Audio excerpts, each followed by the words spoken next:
Pilgrim's Progress, Part 2. At this point, and in this manner, I set forth the story of Christian's wife and children, and how they set out on their own dangerous journey in pursuit of a safe arrival at the desired country. I have used similitudes. I have also spoken to the prophets, and I gave numerous visions, and through the prophets I gave parables. Hosea chapter 12, verse 10. Introduction. Courteous companions, some time has passed since I told you my dream about Christian the Pilgrim, and about his dangerous journey towards the celestial country. While it was pleasant to me, I also hope it was profitable to you. At that time, I also went on to tell you what I saw concerning his wife and children, and how unwilling they were to go with him on pilgrimage. As a result, he was forced to go on his journey without them, for he dared not run the danger of that destruction which he feared would come by staying with them in the city of destruction. Therefore, as I showed you then, he left them and departed. Now, it so happened that through a growing number of things to accomplish, I have been kept extremely busy, which greatly hindered any chance for me to travel into those parts where he went. Until now, I had no opportunity to make further review about those whom he left behind, so that I might give you an update of what became of them.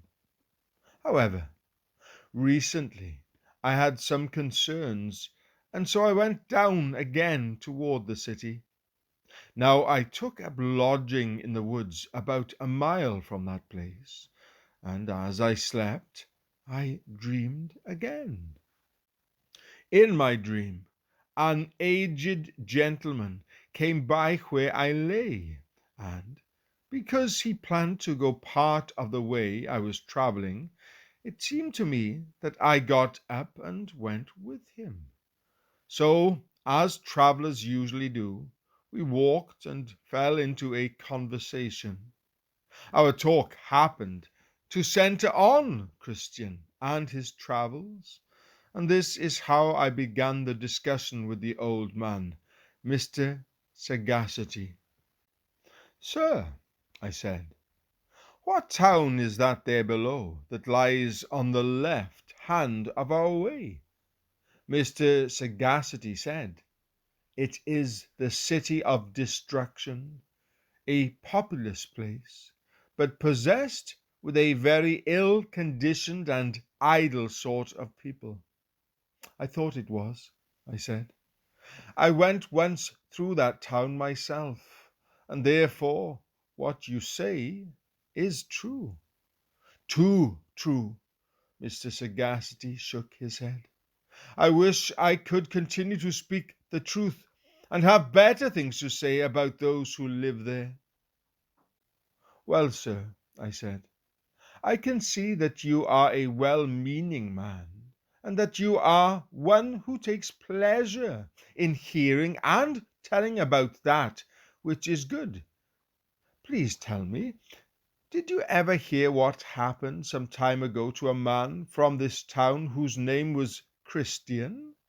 For he went on a pilgrimage up towards the higher regions." Mr. Sagacity's eyes grew wide. "Hear of him?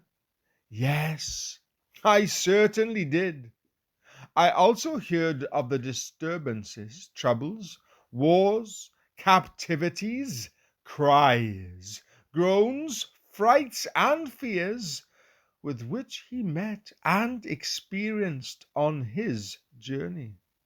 Besides, I must tell you, All our country rings with tales of him and his adventures. But there," he gestured toward the city of destruction, "there are few houses in the city where people have heard of him and what he did. However, some have sought after and got the records of his pilgrimage, and I think I may accurately say that his hazardous journey has garnered many well-wishers to his ways. For though he was considered a fool by most men when he lived there, now that he is gone, he is highly commended by them all. For it is said he lives bravely where he is, and many of them who are determined to never risk his hazards have gained the benefit of water for their own mouths through his rewards. They may," I said, "clearly believe that he lives well where he is, for he now lives at and in the fountain of life. He has what he has without labor and sorrow, for there is no grief mixed with this. But please tell me what the people have to say about him." "Say?" Mr. Sagacity's eyebrows arched. "The people talk strangely about him. Some say he now walks in white. But you have a few people in Sardis who have not soiled their garments, and they will walk with me in white, for they are worthy." Revelation chapter 3, verse 4. "And that he has a chain of gold about his neck, and a crown of gold surrounded with pearls upon his head." Others say that the shining ones, who sometimes showed themselves to him on his journey, have become his companions, and that he is as familiar with them where he is, just like neighbors are with one another here. Besides this, it is confidently said concerning him that the king of the place where he is has already bestowed upon him a very rich and pleasant dwelling at court, and he eats and drinks with him every day. Plus, he also walks and talks with him, and receives smiles and favors from him who is judge of all there. Thus says the Lord of hosts, if you walk in my ways, and if you will perform my service, then you will also govern my house, and also have charge of my courts.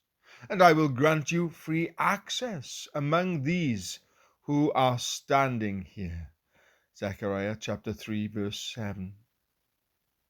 Besides this, it is expected by some that his prince, the lord of that country, will shortly come into these parts, and will know the reason, if they can give any, why his neighbors showed him so little support and held him in such ridicule when they understood he would be a pilgrim. It was also about these men that Enoch, in the 7th generation from Adam, prophesied, saying, Behold, the Lord came with many thousands of his holy ones to execute judgment upon all, and to convict all the ungodly of all their ungodly deeds which they have done in an ungodly way, and of all the harsh things which ungodly sinners have spoken against him. Jude, verse 14 and 15.